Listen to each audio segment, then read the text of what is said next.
అంతరిక్షంలో లైకాకి ఏం జరిగింది?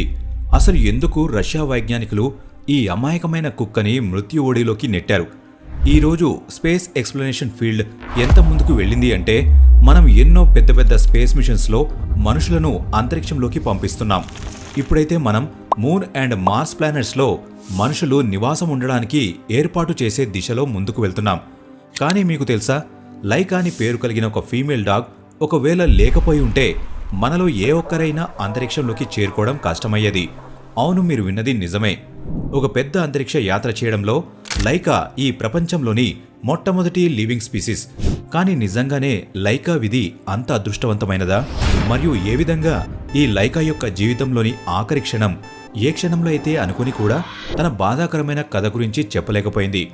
అలాగే ఎందుకు లాంచ్కి ఒక రోజు ముందు ఈ మిషన్కి సంబంధించిన సైంటిస్ట్ వ్లాదిమిర్ లైకాని తన ఇంటికి తీసుకువెళ్లాడు? తెలుసుకోవాలి అంటే వీడియోని చివరి వరకు చూడండి. ఇది 1950 సంవత్సరంలోని మాట. ఇది ఆ కాలం ఎప్పుడైతే ఒక మనిషి ఆకాశం వైపు చూసినప్పుడు అతని మనసులో ఒక ప్రశ్న వచ్చేది: మనం ఎప్పుడు అంతరిక్షం యొక్క లోతుని కొలవగలమని, అలాగే గన్ టెలిస్కోప్ ద్వారా కనిపించే గ్రహాల మీద మొట్టమొదటిసారి మనం ఎప్పుడు అడుగు పెడతామని. స్పేస్ గురించి తెలుసుకోవాలని పోటీ పడుతూ ప్రపంచంలోని చాలా దేశాలు మనుషులను అంతరిక్షంలోకి పంపించే రాకెట్స్ తయారు చేయడంలో నిమగ్నమయ్యారు.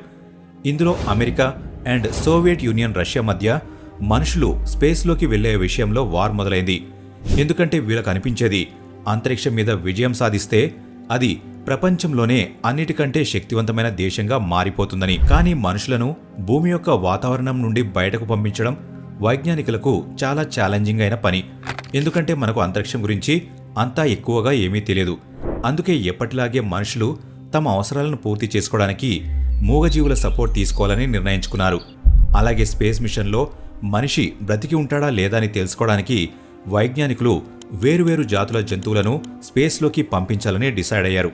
అన్నిటికంటే ముందు 1948లో రాకెట్తో పాటు నాసా ఆల్బర్ట్ 1 అనే పేరు కలిగిన ఒక కోతి మరియు కీటకాలు, సాలెపురుగులను అంతరిక్షంలోకి పంపించింది. కానీ ఇది ఒక సబ్ ఆర్బిటాల్ మిషన్. అంటే ఇవి స్పేస్లో ఆగకూడదు, కేవలం అంతరిక్షం యొక్క అంచును తాకి తిరిగి వచ్చేయాలి. అలాగే సమయం గడుస్తూ 1957 సంవత్సరం వచ్చింది. ఆ సమయంలో రష్యా దాని సోవియట్ స్పేస్ ప్రోగ్రామ్ని అంతరిక్షంలోకి పంపించడం కోసం స్పేస్ శాటిలైట్ డిజైన్ చేస్తూ ఉంది.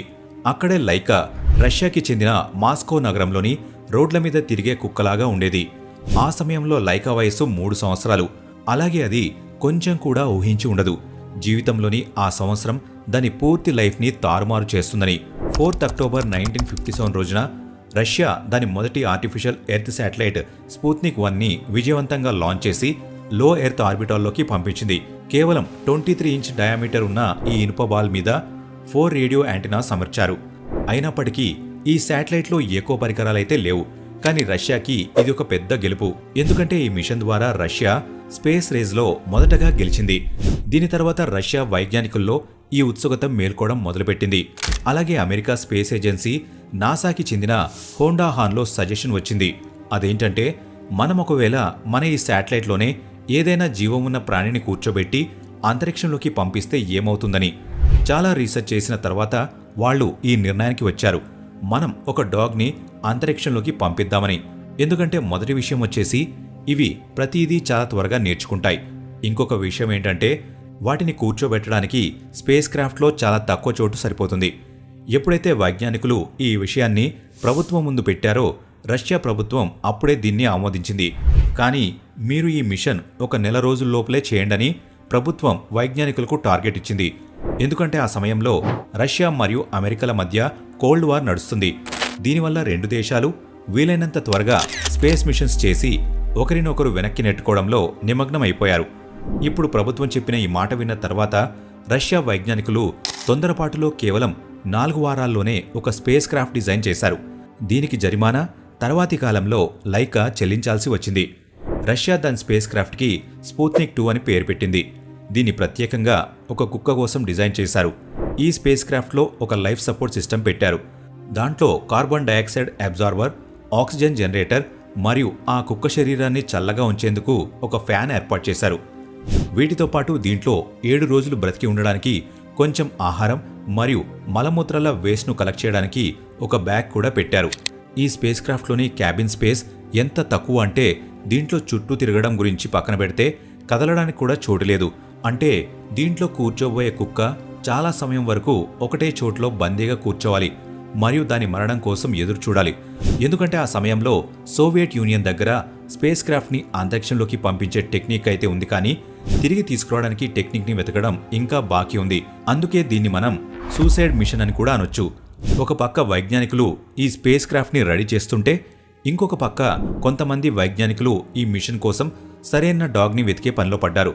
మిషన్ కోసం వాళ్ళు ఒక స్ట్రీట్ డాగ్ని ఎంచుకోవాలని నిర్ణయం తీసుకున్నారు. ఎందుకంటే చిన్నప్పటి నుండే వాటికి కష్టమైన పరిస్థితులు ఉండే అలవాటు ఉంటుంది కాబట్టి. ఈ వెతుకులాటలో వైజ్ఞానికులకు మాస్కో రోడ్ల మీద 3 డాగ్స్ దొరికాయి. వాళ్ళు వాటికి ఆల్బైనా, ముష్కా అండ్ లైకా అని పేర్లు పెట్టారు. తర్వాత 3 డాగ్స్ను ట్రైనింగ్ కోసం తీసుకువెళ్లారు. అలాగే నేను మీకు ఇంతకుముందు కూడా చెప్పాను, స్పుత్నిక్ 2 యొక్క క్యాబిన్ చాలా చిన్నదని. అందుకే వైజ్ఞానికులు ఆ 3 డాగ్స్ని 20 రోజుల పాటు ఒక చిన్న క్యాబిన్లో ఉంచారు.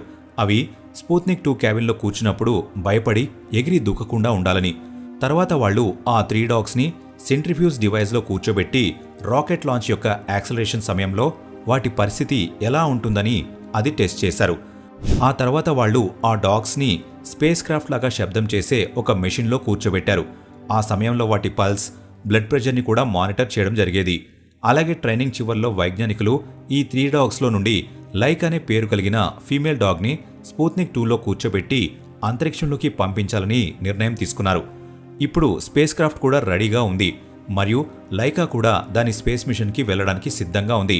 కానీ లాంచ్కి ఒక రోజు ముందు మిషన్ సైంటిస్ట్ డాక్టర్ వ్లాదిమిర్ లైకాని తన ఇంటికి తీసుకువెళ్లాడు. అలాగే ఒక పెట్ డాగ్ లాగా దానికి ఆడుకోవడానికి, ఎగరడానికి అవకాశం ఇచ్చాడు. దీని గురించి అతను తన పుస్తకంలో ఇలా రాశాడు: లైకా చాలా కూల్ అండ్ స్వీట్ డాగ్. దాని దగ్గర బ్రతకడానికి చాలా తక్కువ సమయం మిగిలి ఉంది. అందుకే నేను దానికి ఏదైనా మంచి చేయాలని అనుకున్నాను. ఎందుకంటే స్పుత్నిక్ 2ని అంతరిక్షం నుండి తిరిగి భూమి మీదకు తీసుకురావడం కుదరదు.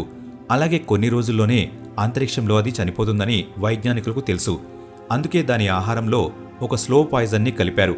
అది ఎలాంటి ఇబ్బంది పడకుండా దాని జీవితాన్ని త్యాగం చేయగలగాలని.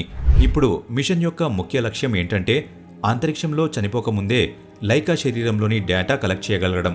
దీనికోసం ఆపరేషన్ ద్వారా దాని శరీరంలో ఊపిరి, గుండె చప్పుడు మరియు బ్లడ్ ప్రెషర్ను మెజర్ చేసే సెన్సార్స్ పెట్టారు. ఇప్పుడు స్పుత్నిక్ 2 లాంచ్ కోసం పూర్తిగా సిద్ధంగా ఉంది. 3 నవంబర్ 1957 రోజు అది ఎక్కువగా కదలకుండా ఉండేలా లైకా శరీరం మీద పట్టా కట్టి దాన్ని స్పుత్నిక్ 2 ఛాంబర్లో కూర్చోబెట్టారు. తర్వాత లైకా యొక్క స్పేస్ క్రాఫ్ట్ని చివరిసారిగా మూసే ముందు ఒక టెక్నీషియన్ దాని ముక్కు మీద ముద్దు పెట్టి వీడ్కోలు పలికాడు. ఎందుకంటే అది ఎప్పటికీ తిరిగి రాదు అని లైకాకి తప్ప అందరికీ తెలుసు. అదే రోజు సాయంత్రం 7:22 PM రాకెట్ లాంచ్ అయింది. అలాగే అది స్పుత్నిక్ 2ని అంతరిక్షంలోకి తీసుకువెళ్లసాగింది. కానీ టెక్నికల్ ఇష్యూ వల్ల రాకెట్ యొక్క ఒక భాగం స్పుత్నిక్ 2 నుండి వేరవ్వలేకపోయింది. దీనివల్ల స్పేస్ క్రాఫ్ట్ యొక్క టెంపరేచర్ పెరగడం మొదలైంది మరియు ఎగిరిన తర్వాత 4వ సర్క్యూట్ సమయంలో లైకా చనిపోయింది. ఒక జీవమున్న ప్రాణిని స్పేస్లోకి పంపించడానికి సరైన స్పేస్ క్రాఫ్ట్ను తయారు చేయడం 28 రోజుల్లో పాసిబుల్ కాదు. ఈ కారణం వల్లే తొందరపాటులో వైజ్ఞానికులు దాంట్లో టెంపరేచర్ కంట్రోల్ సిస్టమ్ని సరిగ్గా అమర్చలేకపోయారు. అలాగే స్పుత్నిక్ 2 యొక్క టెంపరేచర్ వేగంగా పెరగసాగింది. దానివల్ల లైకా చాలా భయపడిపోయింది. దాని హార్ట్ రేట్ నార్మల్ లెవెల్ అంటే 140 టైమ్స్ పర్ మినిట్ నుండి 240 టైమ్స్ పర్ మినిట్ వరకు పెరిగిపోయింది.